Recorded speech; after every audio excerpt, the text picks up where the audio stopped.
Assalamualaikum warahmatullahi wabarakatuh. Halo semuanya, selamat datang di video tutorial penginputan realisasi fisik dan keuangan. Di video ini kita akan melalui dua sesi. Sesi pertama membahas penjelasan isi tabel realisasi fisik dan keuangan, sedangkan sesi kedua menampilkan contoh cara melakukan penginputan. Yuk, langsung saja kita mulai dari sesi pertama. Kolom 1 berisi nomor urut. Kolom ini digunakan untuk memberi penomoran pada setiap baris kegiatan agar data lebih mudah diidentifikasi. Kolom 2 berisi sasaran. Di dalamnya terdapat dua subkolom, yaitu sasaran kota dan sasaran perangkat daerah. Sasaran kota diambil dari dokumen RPJMD, sedangkan sasaran perangkat daerah diperoleh dari dokumen Renstra perangkat daerah.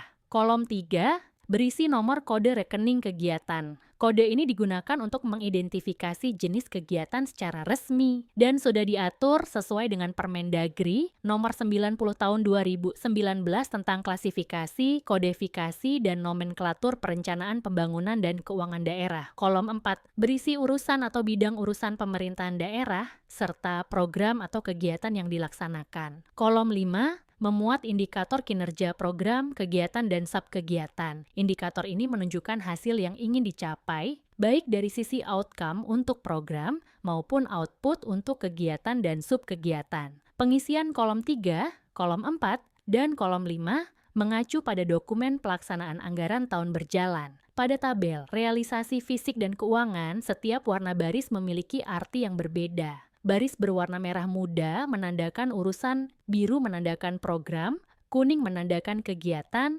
dan putih menandakan subkegiatan. Perlu diperhatikan, pengisian sebaiknya dimulai dari level subkegiatan, karena pada baris urusan, program, dan kegiatan sudah terdapat rumus penjumlahan otomatis di setiap kolom.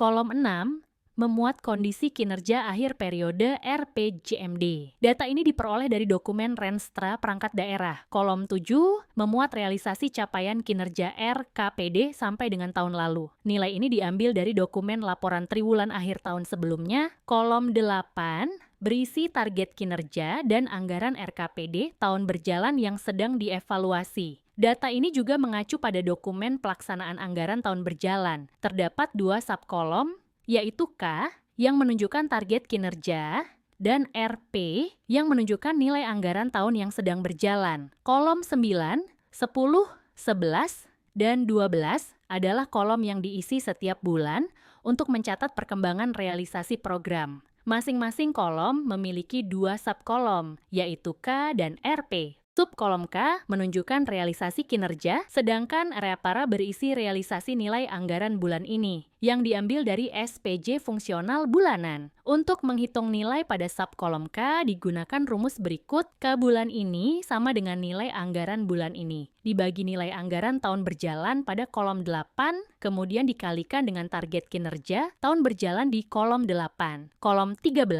memuat realisasi capaian kinerja dan anggaran RKPD yang dievaluasi. Secara sederhana, kolom ini merupakan hasil penjumlahan dari realisasi triwulan atau dari kolom 9 sampai kolom 12 yang sudah berjalan. Kolom 14 memuat tingkat capaian kinerja dan realisasi anggaran RKPD. Kolom ini didapatkan dari pembagian antara nilai realisasi capaian kinerja dan anggaran RKPD yang dievaluasi di kolom 13 dengan target kinerja dan anggaran RKPD tahun berjalan yang dievaluasi di kolom 8. Kolom 15 memuat hasil realisasi kinerja dan anggaran RKPD sampai dengan tahun saat ini. Nilainya diperoleh dari penjumlahan antara kolom 7 dan kolom 13.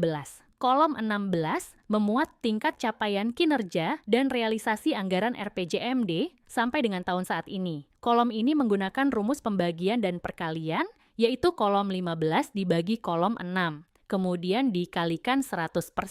Perlu diketahui, kolom 13, 14, 15, dan 16 sudah memiliki rumus otomatis, sehingga akan terisi secara otomatis setelah pengisian di kolom 9 sampai kolom 12 dilakukan. Selanjutnya, kolom 17 berisi perangkat daerah penanggung jawab. Dan terakhir, kolom 18 berisi keterangan.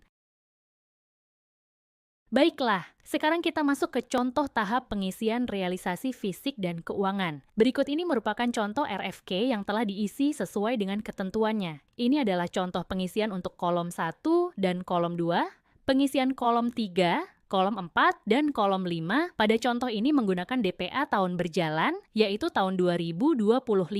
Kolom 6 menggunakan dokumen capaian kinerja RPJMD tahun 2026. Kolom 7 pada contoh ini menggunakan dokumen laporan triwulan akhir tahun sebelumnya, yaitu tahun 2024.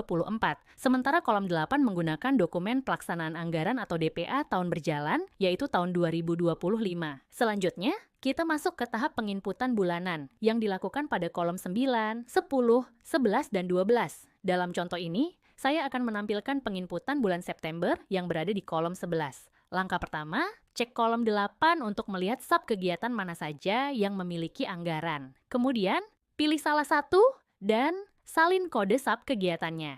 Selanjutnya, buka file SPJ fungsional bulan September, tekan tombol Ctrl+F atau klik search, kemudian paste kode kegiatan yang telah disalin tadi. Setelah itu tekan Enter untuk menemukan posisi datanya. Setelah kode ditemukan, perhatikan 3 kolom utama yaitu kolom LS gaji, kolom LS barang dan jasa, serta kolom UP, GU, dan TU. Jika terdapat nilai realisasi berjalan, lihat pada kolom bulan ini di salah satu dari 3 kolom tersebut. Nilai inilah yang akan digunakan. Selanjutnya, salin nilai yang muncul di kolom bulan ini. Pastikan angka sudah sesuai dan tidak ada tanda pemisah seperti titik atau koma yang dapat mengganggu rumus. Sekarang, kembali ke file pengisian RFK. Pada kolom 11 bulan September, tempel nilai yang sudah disalin tadi ke dalam subkolom rupiah. Lakukan langkah yang sama untuk setiap kode kegiatan yang memiliki realisasi. Untuk subkolom K, gunakan rumus yang telah dijelaskan pada segmen sebelumnya. Cara penggunaannya bisa dilihat pada bagian video ini.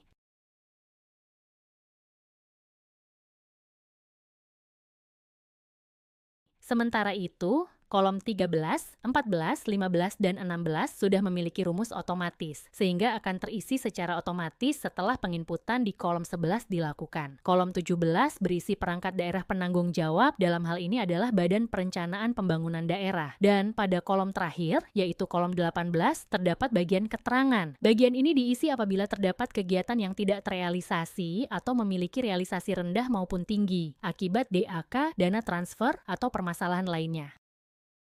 Terima kasih sudah menonton, semoga informasi ini membantu dan memberi manfaat. Salam hangat untuk kita semua. Wassalamualaikum warahmatullahi wabarakatuh.